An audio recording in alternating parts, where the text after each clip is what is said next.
नमस्कार। चलिए आज बात करते हैं जॉन कीट्स की एक बहुत ही खास कविता की। एक ऐसी कविता जो सदियों से लोगों के दिलों को छूती आई है और जो हमें ये समझाती है कि खूबसूरती में हमारी जिंदगी को बदल देने की कितनी बड़ी ताकत छिपी होती है।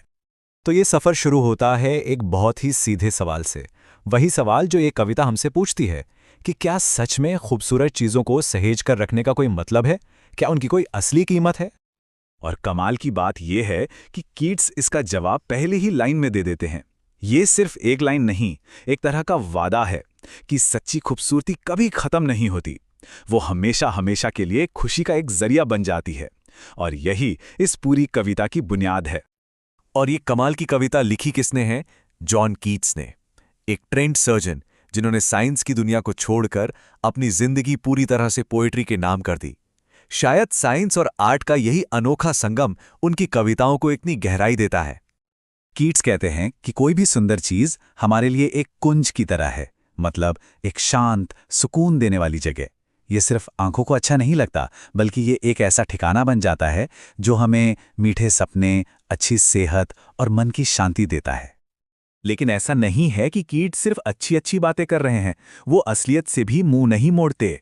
अब हम कविता के उस हिस्से पर आते हैं जहां वो जिंदगी की कड़वी सच्चाइयों का सामना करते हैं, उस अंधेरे का जिससे खूबसूरती को लड़ना है। इन शब्दों के साथ कीट्स बड़ी ईमानदारी से मानते हैं कि हाँ, जिंदगी में निराशा है, उदासी है। वो ये नहीं कह रहे हैं कि सब कुछ परफेक्ट है, बल्कि वो उस दर्द को पहचानते हैं जो हम सब कभी ना कभी महसूस करते हैं। तो ये उदासी आती कहाँ से है? कीट्स बताते हैं, निराशा से, दुनिया में अच्छे लोगों की कमी महसूस होने से, हमारे उदास दिनों से और उन गलत रास्तों से जिन पर हम कभी कभी चल पड़ते हैं। ये सब मिलकर हमारी आत्मा पर एक बोझ सा डाल देते हैं। और ठीक जब लगता है कि सब कुछ अंधेरे में डूबा है, तभी कीट्स एक उम्मीद की किरण दिखाते हैं। यहां से कहानी प्रॉब्लम से सल्यूशन की तरफ मुड़ती है, और वो सल्यूशन है खूबसूरती। और सच कहूं तो यही इस कविता का दिल है। कीट्स कहते हैं कि जब हम निराशा से घिर जाते हैं तो खूबसूरती का कोई भी रूप, चाहे वो कितना भी छोटा क्यों ना हो, वो हमारी रूह पर पड़े उस अंधेरे के पर्दे को हटा देता है, बिल्कुल एक दवा की तरह। और फिर वो याद दिलाते हैं कि ये खूबसूरती कहीं दूर नहीं, ये तो हमारे चारों तरफ है। सूरज और चांद, पेड़ों की छांव, हरियाली में खिले हुए डैफोडिल्स, नदियों का साफ पानी और जंगलों में महकते गुलाब, ये सब वही खूबसूरत चीजें हैं जो हमें हील कर सकती हैं। लेकिन रुकिए, कीट्स के लिए खूबसूरती सिर्फ नेचर तक ही सीमित नहीं है। वो कहते हैं कि ये इंसानी कल्पना और इतिहास की कहानियों में भी बसती है।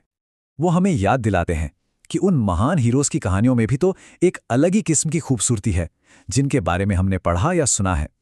ये कहानियां हमें प्रेरणा देती हैं और हमारी जिंदगी को एक नया मतलब देती हैं।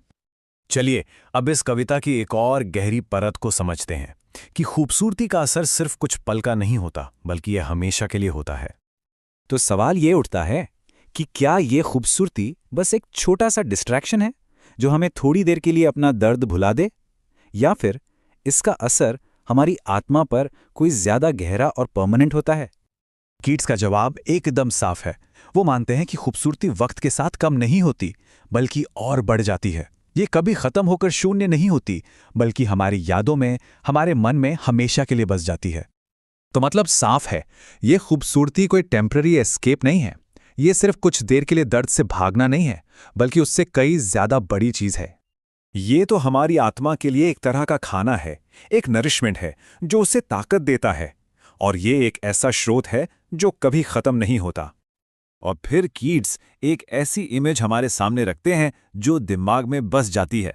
वो खूबसूरती की तुलना एक ऐसे कभी न खत्म होने वाले फव्वारे से करते हैं जिससे अमृत बह रहा हो और जो सीधे स्वर्ग से हम पर बरस रहा हो। मतलब एक ऐसा सोर्स जो कभी सूख ही नहीं सकता। तो आखिर में सवाल ये है कि इन सब बातों का हमारी रोजमर्रा की जिंदगी से क्या कनेक्शन है? कीट्स बताते हैं कि तमाम मुश्किलों के बावजूद यही खूबसूरती है जो जिंदगी को जीने लायक बनाती है। कीट्स कहते हैं कि हम सब हर सुबह जाने अनजाने एक फूलों की माला गूंथ रहे होते हैं। ये माला कुछ और नहीं, बल्कि वो खूबसूरत यादें और चीजें हैं जो हमें इस धरती से, इस जिंदगी से प्यार से जोड़े रखती हैं। तो ये फूलों का बंधन आखिर है क्या? इसे ऐसे समझ सकते हैं सबसे पहले ये मानना कि जिंदगी में मुश्किलें हैं, फिर जानबूझकर अपने आसपास खूबसूरती खोजना, और बस इसी के जरिए इस दुनिया और जिंदगी से जुड़े रहना। तो जाते जाते सवाल यही है कि वो कौन सी खूबसूरत चीजें हैं, वो कौन सा सौंदर्य है जो हमें इस धरती से, इस जिंदगी से बांधे रखता है।